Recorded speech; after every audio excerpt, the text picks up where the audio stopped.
2 weeks after our engagement, I woke up at 3 a.m. I found my fiancée in the dark, picking at her cuticles. That night, that I finally realized how dangerous she really was. By the time her mother tried to take control of our wedding, the damage was already underway. At 3 a.m., the woman I loved was sitting upright in bed, picking at her cuticles until they bled, while her phone lit up over and over like it was trying to break into the room. Every vibration made her flinch harder. I looked at the screen and saw the messages stacking up. Answer me now. You're being ungrateful. This is why you need supervision. Lara was overstimulated so badly she could barely breathe through it. Her hands were shaking. Her shoulders kept jerking tight. I sat beside her and did the grounding routine I'd been quietly learning for moments exactly like this. The kind of thing she never asked for out loud, but always needed when the pressure got too high. I stayed with her until her breathing slowed, until her fingers unclenched, until she finally fell asleep with tears still drying on her face. Then I called her mother. I was trying against my better judgment to be civil. I asked what was going on. She didn't hesitate. I told Lara she's not inviting her father's side of the family. For a second, I thought I'd misheard her. You told her what? I'm paying for the wedding, she said, flat and proud. What I say goes. Something in me locked into place right then. Not panic, not anger exactly, just clarity. Her dad is the one who raised her, I said. You walked out, chased money, and left both of them behind. Peanut butter sandwiches had a bigger role in Lara's childhood than you did. Silence. Then, cold as ever, my money, my rules. And she hung up. The next morning, her husband called me. He was an attorney, and he spoke the way some men do when they think the law is just a polished version of intimidation. He walked me through my own finances, then Lara's, in this slow, patronizing tone like I was a kid who needed a worksheet and a gold star.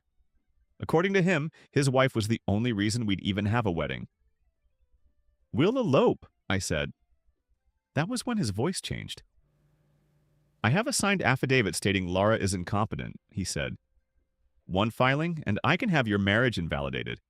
I can also trigger an investigation into whether you're exploiting a disabled woman. He hung up before I could answer. For the next 3 days, everything in our apartment felt thin and electric. Lara kept apologizing for things that weren't hers to apologize for. She'd go quiet mid-sentence, like she was editing herself before the words even reached air. I kept telling her the same thing in different ways.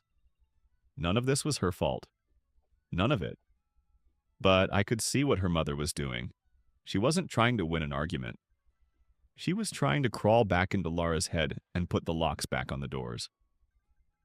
3 days later, we met them at a restaurant because Lara still wanted to believe this could be talked through. That hope lasted maybe 90 seconds. Her mother tried to order for her the minute the waiter showed up, listing off substitutions Lara hated like she was reciting something pre-approved. I cut in and asked Lara what she actually wanted. She told the waiter herself, softly, eyes down, and I saw the look her mother gave me across the table. Small, sharp, offended. Not because I'd been rude, because I'd interrupted the hierarchy. As soon as the waiter walked away, her mother leaned forward. Here's what you don't understand, she said. Your father was a violent alcoholic. I did what I had to do to keep you safe. That's not true, Lara said, barely above a whisper. Her mother turned to her immediately. Is it? She raised her voice just enough. Not dramatic, not overt. Just enough to make Lara fold in on herself. I watched it happen in real time, the shoulders curling inward, the eye contact breaking, the silence dropping over her like something rehearsed. Then her husband reached into his briefcase and took out a folder. There's something else we need to discuss tonight, he said, wearing this little smile that made my skin crawl. Wouldn't you agree? Her mother said, smoothing her napkin like this was all perfectly reasonable. That Lara struggles to make decisions for herself? I looked straight at Lara before I answered. I think she's strong, intelligent, and fully capable. The change in her face was immediate. She lit up, just for a second, but enough to matter. Her mother rolled her eyes. My wife and I have done some thinking, the attorney said. We believe it would be best if she had legal authority over all of Lara's medical and financial decisions going forward. I stared at him. What are you talking about? He opened the folder, slid a document across the table, and waited. It was conservatorship paperwork. Not a discussion, not a draft, not some abstract legal option. Actual paperwork, sitting under the low restaurant lights between our water glasses and half-folded menus, asking me to help sign away the autonomy of the woman I loved. Sign it, he said. I looked at him, then at Lara, then back at the page. My pulse got so loud I could barely hear the room around us. I'm not signing anything. He let out a slow sigh, like I was being difficult on purpose. Then we'll file without your cooperation. We have supporting documentation regarding Lara's episodes. My head snapped up. What episodes? Her mother pulled out a second folder. That one was worse. Photos, notes, dates, descriptions of self-harm, shutdowns, overstimulation, moments when Lara had hit herself in distress or melted down under pressure. Every vulnerable moment of her life, every moment she deserved protection, had been sorted, labeled, and weaponized. I felt sick. Lara was trying to hold it together, but I could see it slipping. Her breathing had turned shallow. Her hand kept twitching against her leg. Why are you doing this? She asked, and even then she sounded like she was asking permission to ask. Because, honey, her mother reached for her hand. Lara pulled away. I know what's best for you. That was the part that nearly made me come across the table. Instead, I grabbed a napkin and wiped Lara's cheeks while her mother sat there pretending this was compassion. Then the attorney folded his hands and gave us the offer. Sign the document. Let my wife take over, and I promise you'll have a beautiful wedding. He leaned back in his chair like he'd just closed a deal. And if you don't, we'll go to court. Even if I lose, you'll spend at least $100,000 in legal fees. I'll file motion after motion. I'll depose every teacher, doctor, and therapist she's ever had. I will make your lives miserable. As he said it, Lara's mother picked up the water pitcher and smiled at me, calm, almost amused, like she was hosting brunch instead of an ambush. That was the moment something in me snapped cleanly in half. I pulled out my phone, turned on speaker, and started dialing. Her mother frowned. What are you doing? The call connected. Hi, I said. I need to report an attorney who is threatening us with a fraudulent conservatorship petition. He's attempting to extort us using fabricated evidence. Across the table, the attorney went white. End that call, he said. I kept talking. I gave his full name, his firm, everything I had. And for the first time all night, he lost control of his face. He lunged across the table for my phone. He moved too fast and too late. Half the restaurant saw him lunge, and in that instant, the whole thing stopped being private. The mask was off now. A few diners turned. Don't touch him, Lara said. Her voice cut through the room so cleanly that even I froze. For the first time that night, she sounded steady. Then she looked at her mother. You called me names. You said Dad's genes made me broken. You told Grandma to die faster so you wouldn't have to see her at the wedding. Her mother shot to her feet, chair scraping hard. She saw people watching and panicked. She's having an episode, she yelled. Somebody help. She gets violent like this. Call security. I'm not having an episode, Lara said, calm as glass. You stole my disability checks for vacations. You told me if I killed myself, at least you'd get a payout. The silence after that turned sharp. A man at the next table leaned over. That sounds like extortion. I'm a paralegal. That's potentially multiple felonies.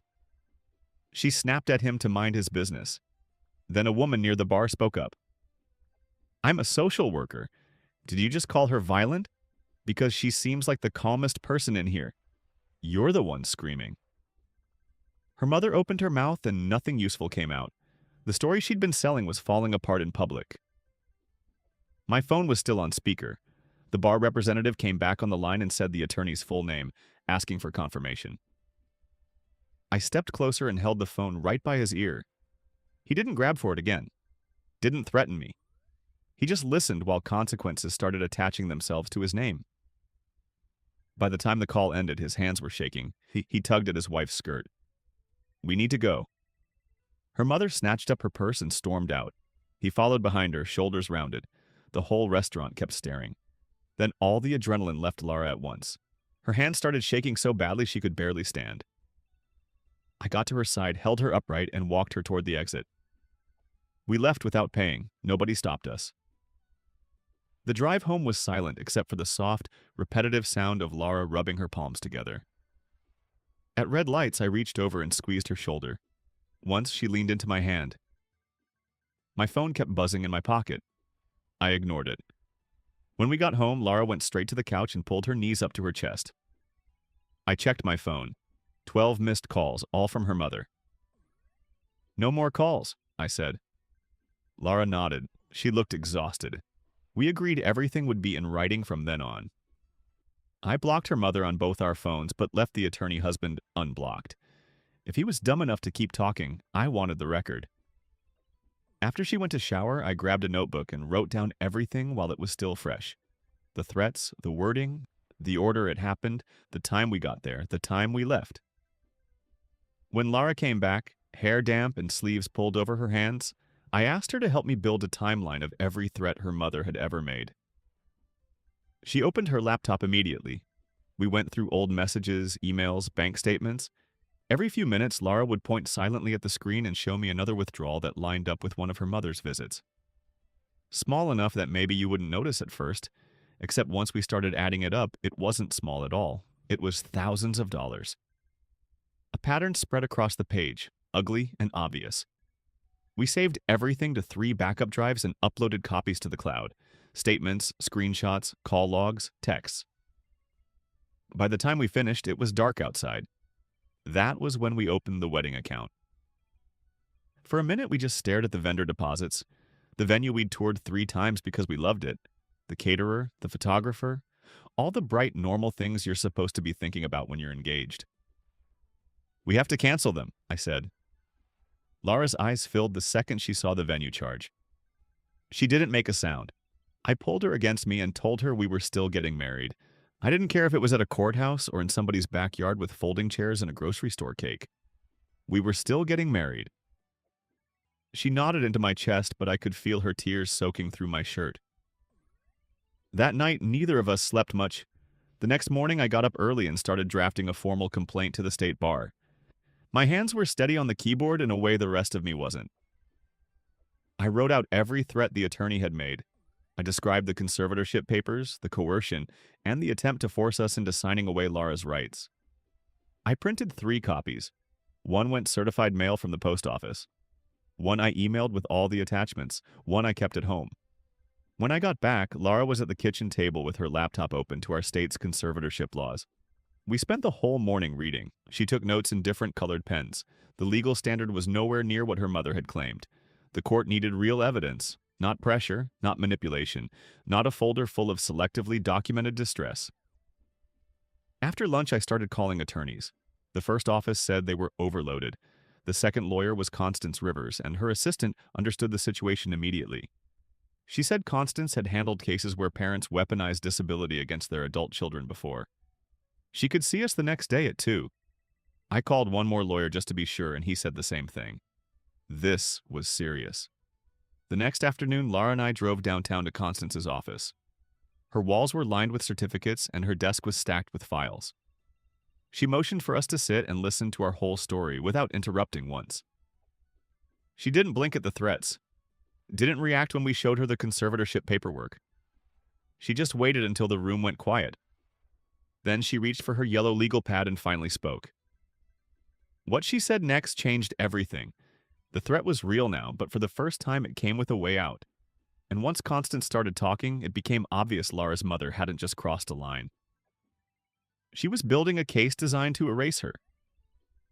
Constance opened her yellow legal pad and gave us 3 steps. Document everything, not most of it. All of it. Texts, emails, bank records, threats, voicemails, dates, patterns. Second, Lara needed a capacity evaluation from a doctor with no connection to her mother. Third, Absolutely no contact. No calls, no meetings, no chances for her mother to provoke a reaction and spin it into evidence. She said the fake incidents actually helped us. They showed intent. They showed Laura's mother was lying on purpose. Laura started asking sharp, specific questions about her rights, what the court would need to see, and what happened if a judge granted anything temporary before we could respond. Constance answered every one of them, then looked at Laura for a second longer than usual. "You clearly understand this process," she said. "That matters."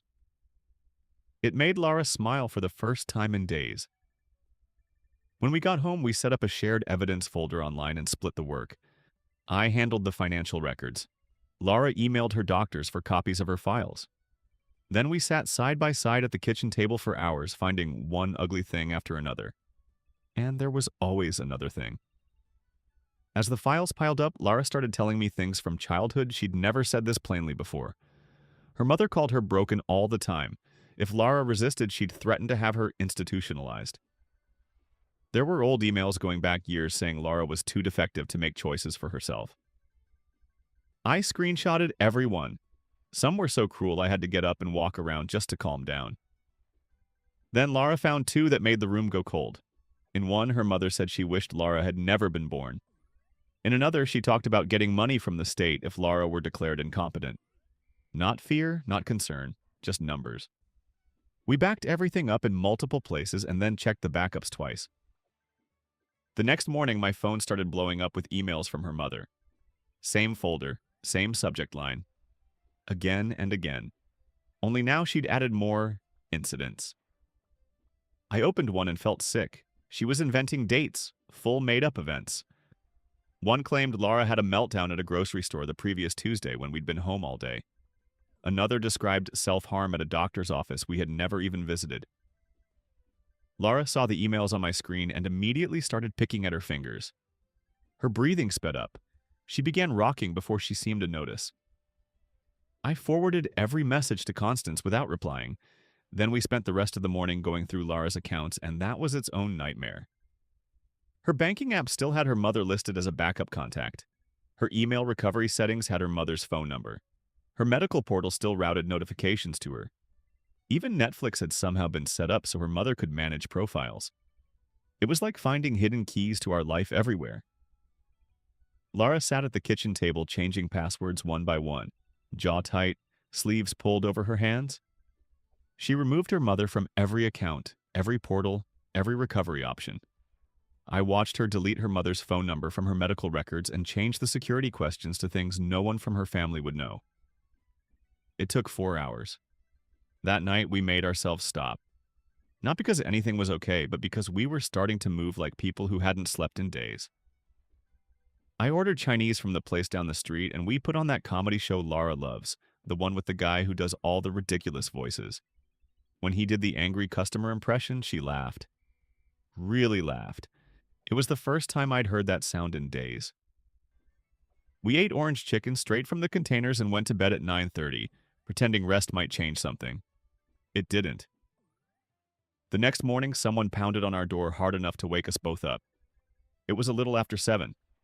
A man in a polo shirt stood there holding a manila envelope. He asked my name, handed it over when I said yes, and walked away. I opened it in the doorway. Emergency conservatorship petition, filed by her mother. Hearing set for next week. Laura came up beside me and read over my shoulder. I felt her go still before I even looked at her face. She had gone completely white. The petition said she was getting worse every day without supervision. Said she couldn't care for herself. Said she was in immediate danger. It took every vulnerable moment she'd ever had and rewrote it as proof she didn't belong to herself. We got the papers to Constance within an hour. She moved fast, filed an opposition to the emergency request and asked the court for more time so we could gather evidence. She attached statements from the people at the restaurant, witnesses who wrote that Laura had been calm and that her mother was the one screaming. The court clerk told Constance we'd know within 48 hours whether the judge would give us the extension. 48 hours. That was all the breathing room we had. I called the psychologist Constance recommended, Catherine Ray. She specialized in evaluating autistic adults for decision-making capacity. the kind of report a court would actually take seriously. The earliest opening was in 3 days. I booked it. When I explained the deadline, Catherine said she would turn the report around as quickly as she responsibly could. After I hung up, I stood in the kitchen holding my phone while Laura sat at the table with the petition in both hands, reading the same paragraph over and over like maybe the words would change if she stared long enough. They didn't. And suddenly, 3 days felt shorter than a week. 3 days sounded manageable until the lies started spreading faster than we could answer them. By that night, Laura was sitting at the kitchen table building a case for her own existence, while her mother was trying to erase it in real time. Every hour seemed to bring a new way to corner us. Laura took out a notebook and started writing down all the ways she takes care of herself. Not big, dramatic things. The daily stuff. The things people do without ever imagining they'll have to prove them to a court. Pays bills on time. Refills prescriptions. Keeps track of appointments. Cooks her own meals. Budgets groceries. Handles insurance forms. Knows when she needs quiet. Knows when she needs help. By the time she stopped, she had filled 3 full pages. Her handwriting got messier toward the bottom, but she didn't stop. It was like she understood exactly what her mother was trying to do. Take every ordinary act of independence and pretend it didn't count. Then another email came in. This one didn't go just to us. Her mother had sent it to practically everyone in the family. She claimed I was keeping Laura prisoner. Said I was isolating her, stealing her money, and controlling who she could see. Called me dangerous. Said Laura wasn't safe with me. It was calculated. Not because it was believable, but because it forced us to react. A cousin forwarded it to Laura with a short message asking if she was okay. Another one called and said she knew it was nonsense but wanted to hear Laura's voice for herself. That mattered more than I can explain. Laura typed out a reply to the family. Her hands were shaking so badly she had to stop twice, flex her fingers, then start again. But she finished it. She told them about the conservatorship petition, the threats, the restaurant, all of it. No drama, no begging. Just the truth, laid out plainly.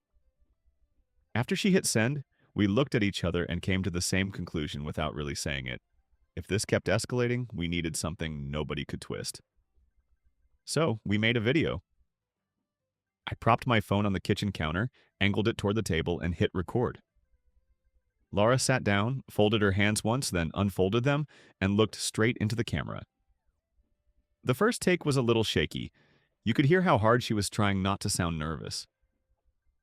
But by the second one, something shifted.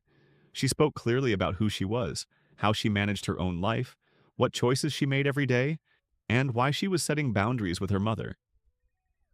She explained in calm, direct language that needing support in certain moments did not mean she couldn't direct her own life. She only needed those 2 takes, and somehow with every sentence she sounded more like herself. The next day, Constance filed everything. Our declarations, the witness statements, the early documentation, the video. She attacked every piece of Laura's mother's so-called evidence head-on, especially the clips that had been edited to make Laura's stimming look dangerous instead of what it was. Regulation, self-soothing, a response to overload. She attached educational materials about autism, expert explanations, and pages breaking down exactly how the videos had been cut to turn normal behavior into something sinister. The filing was thick, methodical, and impossible to dismiss as emotional noise.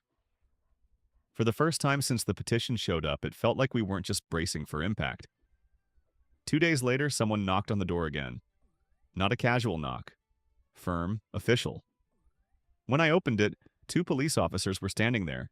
A concerned relative, they said, had called in a welfare check. Reported that Laura might be in danger. Of course. Laura came to the doorway before I could say much. She stood there in sweatpants and an old college t-shirt, hair pulled back, and explained the harassment more calmly than most people explain a late delivery. She told them about the conservatorship case, the false claims, the pressure campaign, the attempts to create a record against her. I gave them Constance's card and phone number. The officers exchanged a look. One of them shook his head almost imperceptibly, like he'd seen some version of this before. They said Laura seemed fine to them and that they would note that in their report. Before they left, one officer warned us that if the family was escalating, more calls like this might be coming. The next morning, I drove to the police station with our evidence folder while Laura stayed home. She'd been holding it together, but I could see the strain settling into her body. The desk sergeant looked tired in the way people do when they've already dealt with 3 bad stories before breakfast. I told him we needed to document ongoing harassment through false welfare checks and coercive threats. He pulled up a form and started typing while I showed him screenshots. Texts where her mother threatened to involve authorities if Laura didn't cooperate, emails implying consequences if we refused contact, dates that lined up too neatly to ignore. He nodded as he read. "Pattern matters," he said. "If they keep making calls, this will help." I watched him stamp the report and add it to the file. Then I asked for a copy and took an extra one for our binder.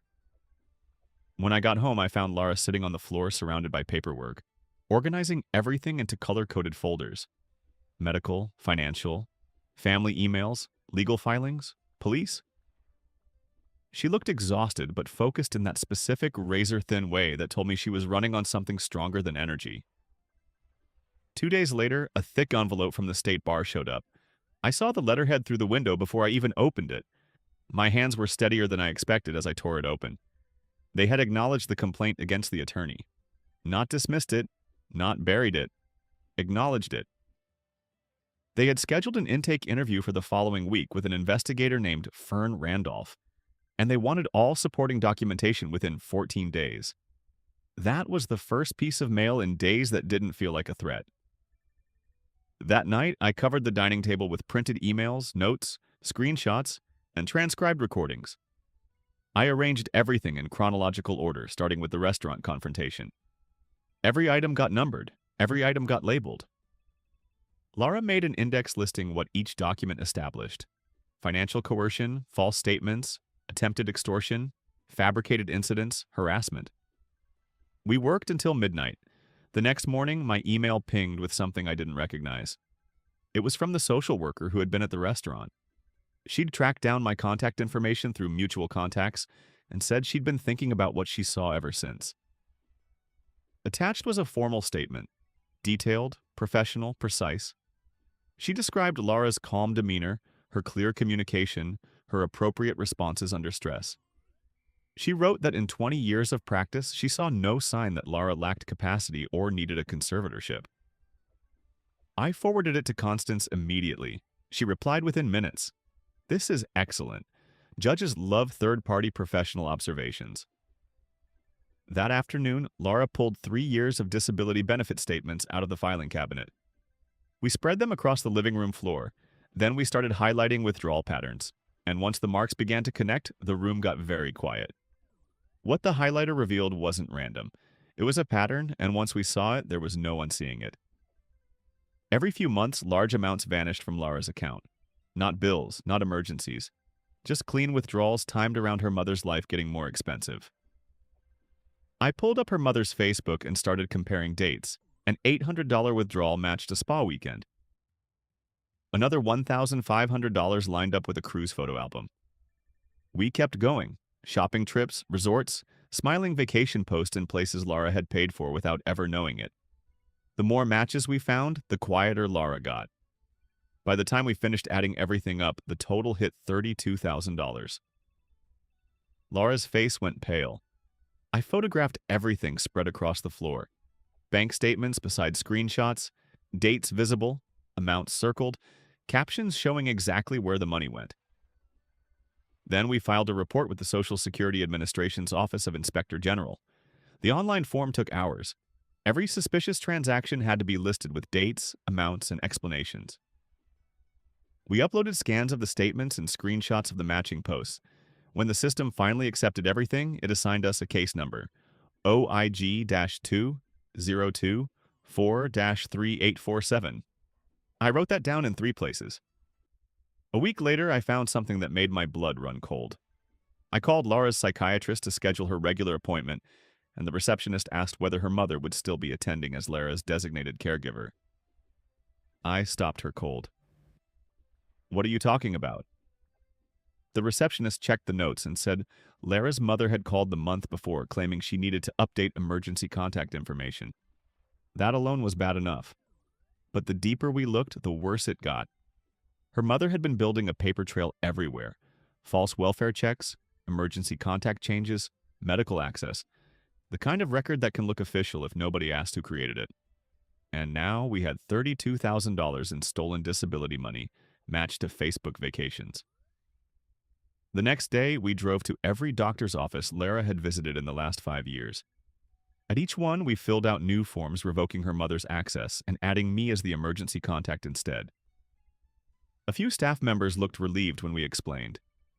One nurse admitted Lara's mother had been calling for detailed medical information. Another said she'd tried to discuss changing Lara's prescriptions without Lara knowing. That one sat with us for a while. By the time we got home, we had written confirmation from every office that her mother's access was revoked. That evening, Lara decided to call her grandmother, Prudence. She lived 2 states away and had always seemed like one of those relatives who knew more than she said. Lara sat on the couch with her phone in both hands, while I held one of them. Prudence answered on the 3rd ring, surprised. Lara told her everything: the petition, the threats, the restaurant, the lies to doctors. I heard Prudence gasp through the speaker. Then she went quiet, like she was finally seeing the pattern for what it was. She said her daughter had been telling relatives Lara was getting worse. She admitted she'd been suspicious for a long time, especially about the money. She was scared of her daughter's temper, but she wanted to help. Prudence promised to write down everything she had witnessed over the years, including the financial exploitation she believed had been happening. She said she'd mail it directly to Constance so her daughter couldn't intercept it. 3 days later, another certified letter arrived. This one came from the attorney husband's firm. The envelope felt heavy before I even opened it. Inside was a formal litigation hold notice demanding that we preserve all evidence related to what he called our defamation campaign. The letter warned of consequences for spreading false information about his wife and demanded that we stop contacting third parties. I drove straight to Constance's office. She read the letter once and actually laughed. Not because it was funny, because it was desperate. She said it showed consciousness of guilt.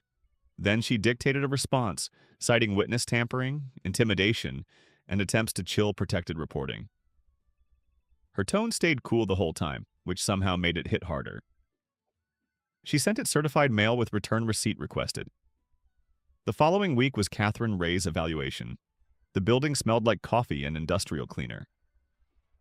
Catherine greeted Lara warmly and led her to a quiet office while I stayed in the waiting room pretending to read a home improvement magazine.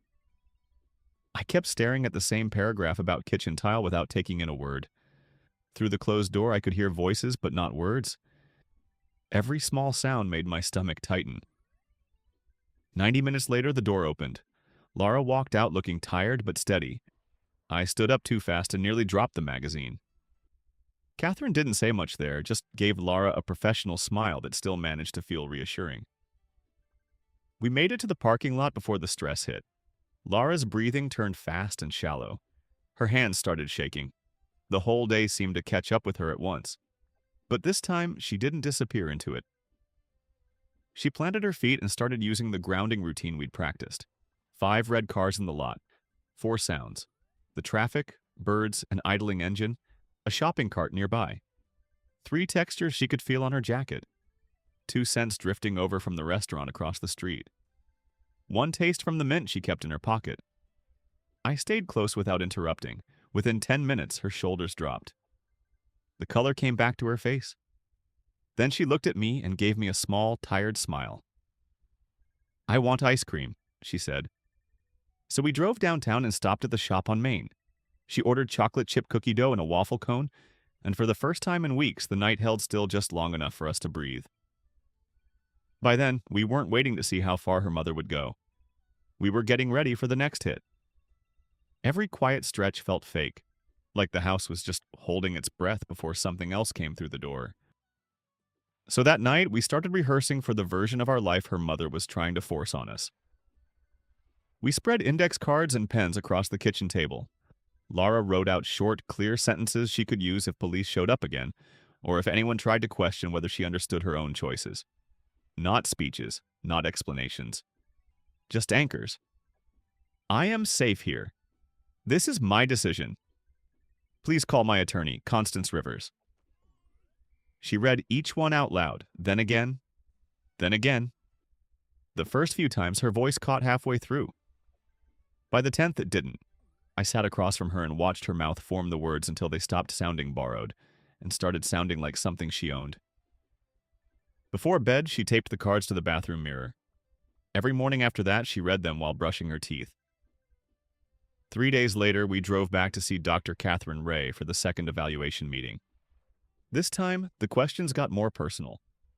She asked Lara about relationships, about trust, about what consent meant to her, and how she knew when something was or wasn't okay. Lara didn't flinch. She answered carefully, directly. She explained boundaries in a way that was better than most people twice her age could have managed. Then she said one of the reasons she trusted me was that I always asked before eating her leftover Chinese food. Catherine actually laughed, and when she wrote something down afterward, Lara caught the look on her face and smiled without meaning to. The next morning, we spent 4 straight hours driving between clinics and doctors' offices, removing her mother from every medical form we could find. Every place had different rules. Some wanted government ID, some wanted signed releases. Most insisted Lara had to be there in person, even for paperwork that should have taken 5 minutes. At the third clinic, the woman behind the front desk reviewed the forms, looked up at Lara, and lowered her voice. "I'm proud of you," she said, "for taking control of this." It was such a small thing, quiet, professional, but I saw what it did to Lara. Her whole face opened up in a way I hadn't seen in weeks. The hospital across town was worse. Their records system needed special approval to remove an existing contact, so we got bounced between departments while a security guard told us to wait by the elevators. Eventually, a manager came down carrying a clipboard thick with forms. Lara signed so many pages her hands started cramping halfway through, but she kept going, flexing her fingers once between signatures and then pressing on. We got home exhausted. Then 2 days passed with almost no noise at all. That should have felt like relief. Instead, it felt suspicious. Then my phone rang at work. My manager asked me to step into his office. The second I saw his face, I knew somebody had gotten to him first. He looked uncomfortable in that careful corporate way people do when they're trying not to sound alarmed. He told me a man claiming to be an attorney had called the office, said I was exploiting a disabled woman, said I was stealing from her, said there could be legal fallout for the company if they kept me around. I felt something cold settle in my chest. I explained everything as clearly as I could, gave him Constance's name and number. He set up an HR meeting for the next morning and told me not to worry. But his expression said he absolutely was. The HR meeting went better than I expected, which somehow made me more tired than if it had gone badly. The head of HR listened without interrupting, taking notes while I walked her through the petition, the harassment, the welfare checks, the threats. She made copies of the emails and voicemails we'd been saving. My manager offered to write a character reference if Constance thought it would help. HR approved flexible scheduling for hearings and meetings and told me my job was safe. Still, on the drive home, I kept hearing the phrase disabled woman, the way that fake lawyer had said it. Like Lara was a category to weaponize, not a person. That night, we spread our bank statements across the bed and forced ourselves to look at what the legal fight was doing to us.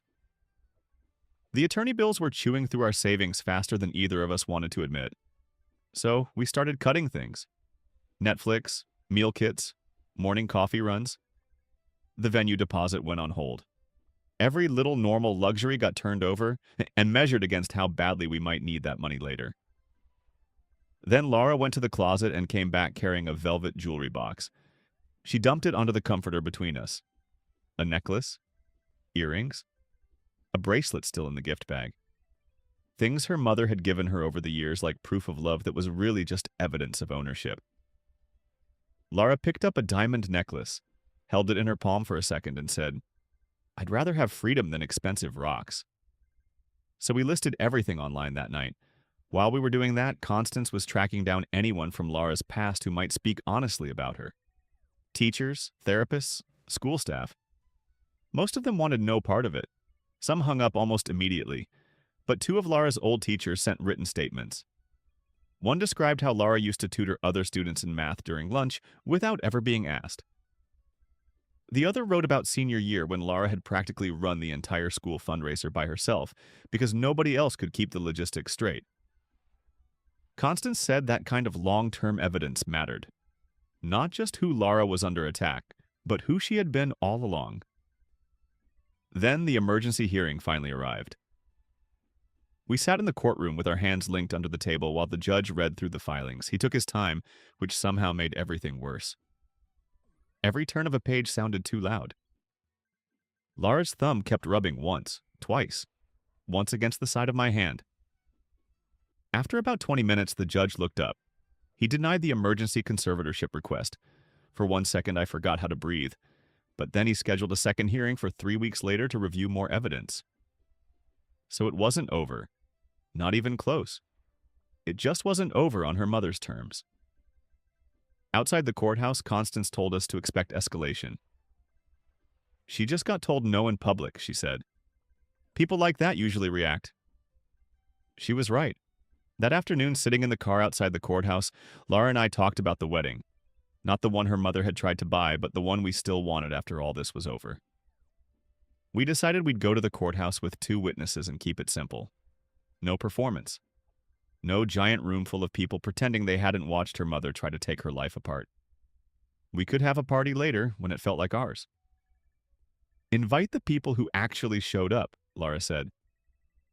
The next morning, her phone started exploding with texts from cousins, old friends, and relatives she hadn't heard from in months. Her mother had posted on Facebook about her mentally ill daughter being manipulated by a predator. Some messages were supportive right away. Others were confused.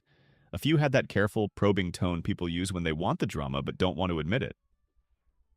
Laura read them all in silence. Then she spent an hour writing one public response. No rant, no spiral, just the truth. The petition, the harassment, the lies, the fact that she was an adult making her own choices and setting her own boundaries. She posted it. Then she blocked her mother on Facebook. Then Instagram, then X. Then LinkedIn, just to make sure there wasn't one more door left open. Cutting her mother off online should have felt like a boundary. Instead, it felt like sealing windows before a storm. The silence afterward wasn't peace. It was the kind that makes you check the locks twice. So that night, we tightened everything. I sat with Laura on the couch and helped her change every password she still had. Email, banking, medical portals, social accounts, streaming services, anything her mother had ever touched, guessed, or helped set up. Then we added 2-factor authentication to all of it. Her hands shook while she typed, but every time a new login was secured, something in her shoulders loosened. It feels good, she said quietly, staring at the screen, like she can't just walk in anymore.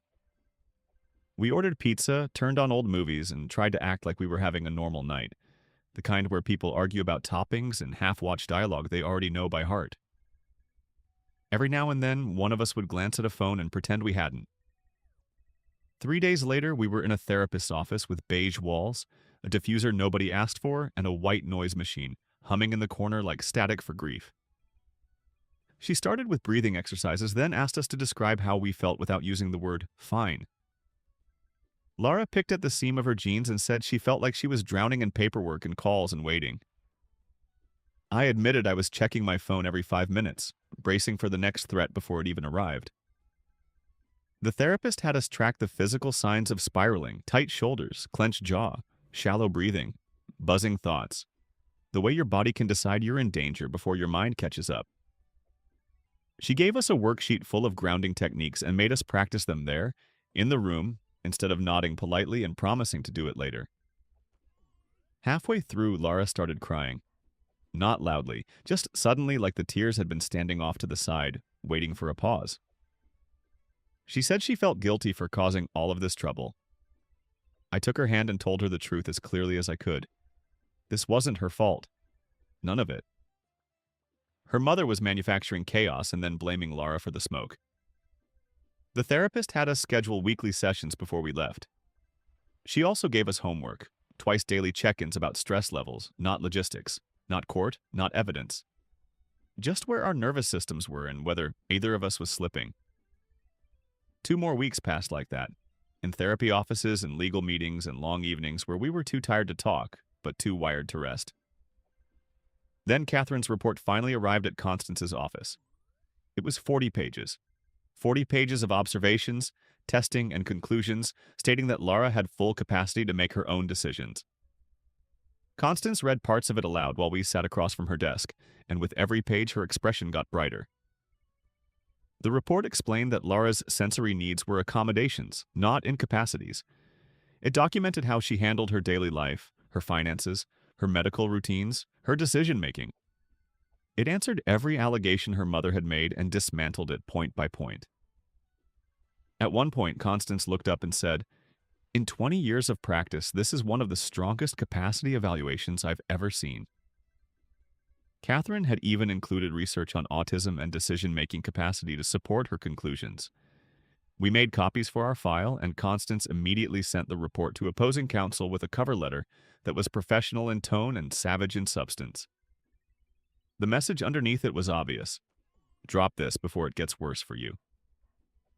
I remember thinking that 40 pages was a lot to produce from 2 meetings.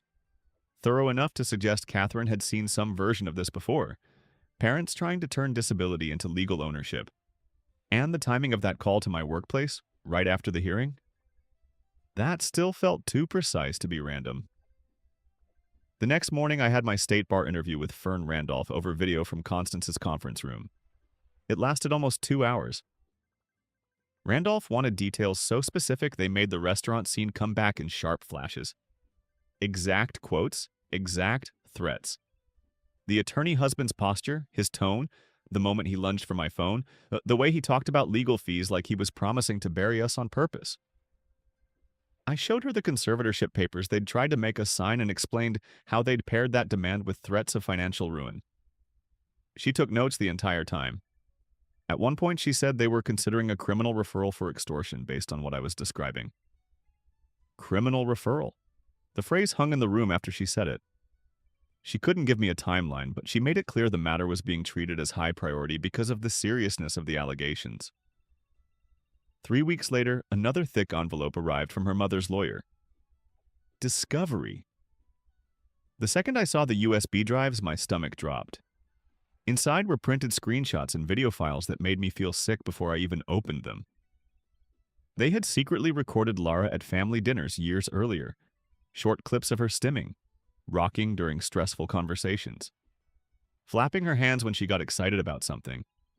Moments taken from private settings, cut down, stripped of context, and repackaged as evidence that she was incompetent. It was grotesque. Lara watched maybe 5 seconds of one clip before she broke. She said she felt violated. Not embarrassed, violated. Like they had been collecting pieces of her for years, waiting for the day those pieces could be sharpened into something useful. I held her while she cried, then called Constance immediately. Constance spent the weekend drafting a motion to exclude every recording. Her brief argued the videos had been obtained illegally without consent, in private settings where Lara had every reasonable expectation of privacy. She cited case law on prejudicial evidence and wrote page after page explaining how the edits distorted normal autistic behavior into something alarming for people who wanted to be alarmed. It was 25 pages of controlled fury. Not emotional, not theatrical, just devastating. She filed it first thing Monday morning and hand-delivered copies so nothing would get lost or delayed. Her mother's lawyer filed an opposition arguing the recordings were necessary to show Lara's condition, but Constance's reply brief cut that argument to pieces so cleanly it barely seemed worth paper. Then, 2 days later, Lara's phone rang. It showed Prudence's name. Lara answered immediately. At first she smiled, then I watched the smile disappear. It wasn't Prudence, it was a recording of her mother's voice saying Prudence wanted nothing to do with Lara anymore. Then the real call came through underneath it. Her mother's actual voice, cold and deliberate, saying she would make sure Prudence never spoke to Lara again if we didn't drop the case immediately. Lara didn't say anything. She just sat there holding the phone, listening, while the room seemed to get smaller around us. The call ended, but the damage didn't. Her mother had found a new pressure point, and this time she'd put Laura's grandmother in the middle of it. For the next hour, Laura cried so hard she could barely get air in between breaths, the phone still sitting on the table like something contaminated. It wasn't just cruelty anymore, it was strategy. We ate dinner without really tasting any of it, going back and forth over what to do. Every option felt like a trap. If Laura gave in, her mother would learn that family was still an effective weapon. If she held the line, she might lose prudence for good. Laura kept staring at her plate, pushing rice around with her fork, thinking in the slow, careful way she does when something matters too much to rush. Finally, she looked up. "My boundaries still matter," she said. Her voice was wrecked but steady underneath it. "If I give in now, she'll just do this forever." There it was. Not dramatic, not loud, just a decision that cost something. So we held the line. Her mother's lawyer responded by widening the attack. He started subpoenaing every therapy record Laura had from the last 10 years, sending demands to provider after provider, like he was dragging a net through her entire life hoping to pull up anything he could stain and mislabel. It was invasive on purpose. Not just legally aggressive, but humiliating.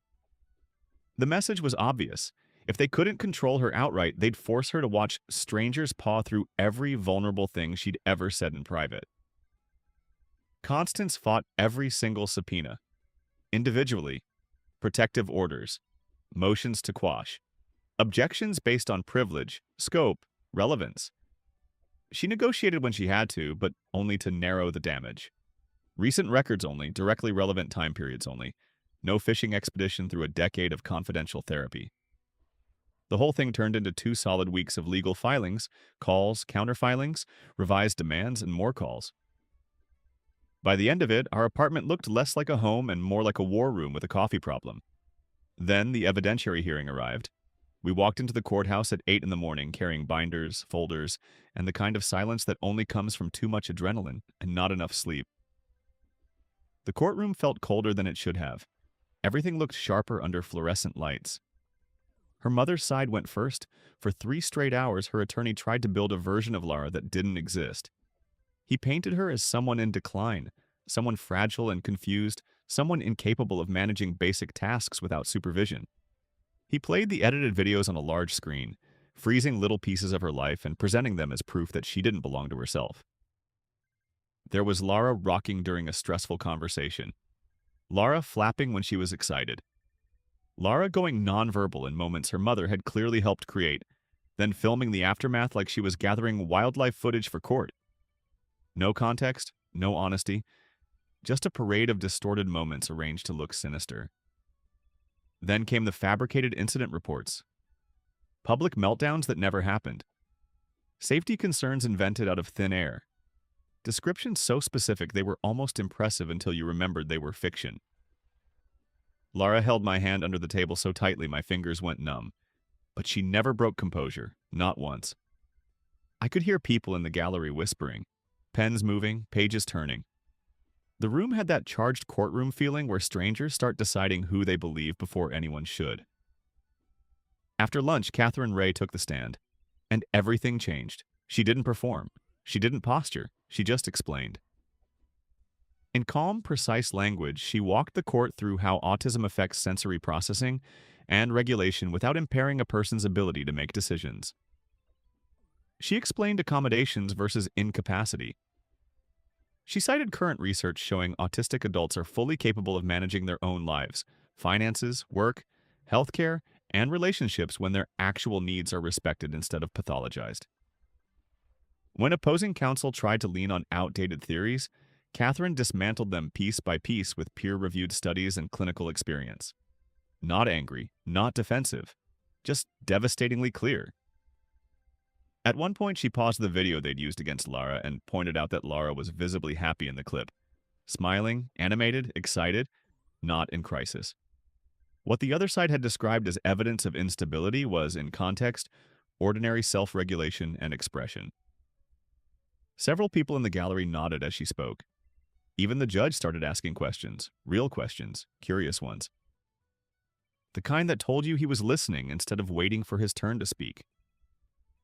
He asked about sensory overload, about stress responses, about whether STEM behavior could be misread by people unfamiliar with autism. Catherine answered every one of them without overcomplicating anything. Then Laura was called to testify. She stood up, smoothed her hands once against her skirt, and walked to the witness stand with her shoulders back. I will never forget that. She didn't sound rehearsed. She sounded certain. She explained her daily routines, how she tracks her budget with spreadsheets and automatic payments, how she manages appointments, medications, work tasks, and household responsibilities. She talked about the accommodations that help her function better, not because she's incapable without them, but because everybody functions better when they're supported correctly. When asked about stimming, she said it was no different in purpose from someone tapping a foot, cracking knuckles, or clicking a pen, just a way to regulate input and stay centered. The judge listened carefully, asked follow-up questions, not gotcha questions, clarifying questions. Laura answered everyone. By the time she stepped down, the courtroom felt different. Not safe, not yet, but shifted. Then the judge leaned back in his chair and started flipping through the stack of papers in front of him. One page, then another. His expression hardened with each turn. He looked up at Laura's mother, then at her attorney husband, then back down at the documents. The silence in that room got so complete I could hear the wall clock ticking behind us. Finally, he set the papers down and folded his hands. He said what he saw in the record was deeply troubling. He said the evidence showed a clear pattern of trying to weaponize disability law against an adult woman for the purpose of control. His voice sharpened when he got to the financial records. Sharpened again when he addressed the emotional abuse. He pointed directly to the bank statements showing the stolen disability money. Then he held up the recordings. Laura's mother tried to interrupt. The judge raised a hand and cut her off without even looking at her. He said his ruling was final. There would be no conservatorship. Not temporary, not permanent, not now, not later. Then he looked straight at Laura's mother and told her she should be ashamed of herself for trying to control her adult daughter this way. Her attorney husband started gathering his papers before the judge had even fully finished speaking. I noticed the bailiff step a little closer to our table as the case was dismissed. Constance touched my shoulder as we stood and started toward the exit, and only then did I realize my whole body had gone shaky with relief. But it didn't end in the courtroom. Outside the courthouse doors, her mother was already screaming. She shouted that we had destroyed the family, that we had ruined everything she'd worked for. Her husband grabbed her arm, trying to drag her toward their car, but she jerked free, wild-eyed and flushed with the kind of rage that doesn't care who's watching. Then she turned and came straight at Laura. Hands out, fingers curled. I stepped in front of Laura on instinct. 2 courthouse security officers moved fast from the entrance and caught her mother by both arms before she reached us. She thrashed against them, still screaming, shoes scraping across the concrete, her whole face twisted into something so naked and hateful, it barely looked human anymore. The screaming followed us all the way to the side hallway, thinner now, but somehow worse because it sounded like the last piece of her slipping loose. Constance didn't hesitate. She knew the courthouse better than anyone there, and within seconds she had us moving through a side exit I never would have found on my own. Even once we were inside the car, I could still hear Laura's mother in my head. We drove away without saying much. Laura stared out the passenger window with both hands wrapped around each other in her lap, like she was holding herself together one finger at a time. I kept expecting my phone to light up, expecting one more threat, one more voicemail, one more legal stunt. But for the first time in months, there was nothing immediate to react to. Just the silence after impact. A week passed before the next development came. I was at work when my phone rang from a number I didn't recognize. It was Fern Randolph from the state bar. The second she said her name, I closed my office door. She told me they were moving forward with formal charges against Laura's stepfather for the threats and attempted extortion tied to the restaurant incident. The investigation would take months, maybe longer, but it was official now. He would have to answer for what he did. She couldn't promise an outcome, but her tone made one thing clear. This wasn't being buried. When I hung up, I just sat there for a minute staring at the wall. For so long, it had felt like people like him got to threaten, manipulate, and walk away polished. Hearing that somebody with real authority had finally put language around what he'd done made something in me unclench. 2 days later, another thick envelope arrived. New law firm, new letterhead, same smell of cowardice. It was from the attorney husband's own lawyer, and they framed it as an attempt at reconciliation. The letter was packed with expensive language and zero accountability. No admission, no apology, no acknowledgement of the threats, the coercion, the false filings, the damage. Just a polished suggestion that maybe everyone should move forward and put the whole unfortunate matter behind them. Like it had been a misunderstanding, like we'd all gotten a little emotional at a dinner table and not been threatened with conservatorship, financial ruin, and public humiliation. I brought it straight to Constance. She read it once, snorted softly, and handed it back. Silence is usually the best response to a non-apology written for future litigation. So that's what we gave them. Nothing. I dropped the letter in the trash, and that felt better than replying ever could have. The following Tuesday, Laura and I went back to the courthouse for something that finally belonged to us. She wore a simple blue dress she had picked herself, and from the moment she zipped it up that morning, she looked lighter than I'd seen her in months. Not because everything was fixed, it wasn't, but because this part was ours and nobody got to take it over. My best friend came as one witness. Constance came as the other. The ceremony itself took less than 10 minutes. Perfect 10 minutes. The judge who married us recognized us from the conservatorship hearing. She smiled when she did, and there was something almost gentle in the way she said she was glad to see us back for a happier reason. Laura laughed softly at that. A real laugh. Not guarded, not brief. The kind that reaches the eyes before it reaches the mouth. We signed the papers, held hands, walked out married.